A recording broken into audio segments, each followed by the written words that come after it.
হাই নমস্কাৰ আমাৰ নতুন এটা ব্লগলৈ সকলোকে স্বাগতম জনালোঁ। আজি ভিডিঅ'টো ককা নাতি আৰু আইতাকৰ পৰা আৰম্ভ কৰিলোঁ। তেওঁলোকে সন্ধিয়া 7টামান বজাৰ পৰা তেওঁলোকৰ ডিউটি ৰাখি থাকিব লগা হয়, কাৰণ নহ'লে ভাত বনোৱা আমাৰ দিগদাৰ হয়। ইফালে মই ভেন্দি কাটি আছোঁ। আজি ভাবিলোঁ আপোনালোকক আমাৰ দিনাৰ সাঁজটো কি এনেদৰে খাওঁ তাকে দেখাওঁ বুলি। দালি ভাত হ'ল, মাছ সৰু মাছ আৰু পিঁয়াজ দি ভাজিম। কোনে খাই ভাল পায় জনাবচোন।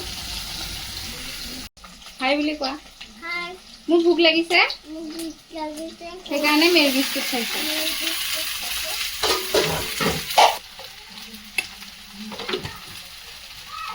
তাৰপিছত লৈ আছোঁ এটাক, আৰু এইফালে ভাজি আছে ভেন্দি, সেইফালে মাছ ভাজি হ'লে আৰু আমাৰ খানা ৰেডি। সেয়া ডাইনিঙত দি দিছোঁ, মা পাপা দাদা আৰু আমাৰ মানুহজনক মাতি দিয়া। এয়া পাপাহঁতে ভাত খাই আছে আৰু এতিয়া আমিও খাম। দাদাই মনক খুৱাই আছে, খুৱাই কৰি আহি ভাত খাব। পিছে আজি ভিডিঅ'টি ইয়াতে সামৰিলোঁ। আমাৰ ভিডিঅ'বোৰ চাই কেনেকুৱা লাগে জনাই যাব, আৰু ভাল লাগিলে লাইক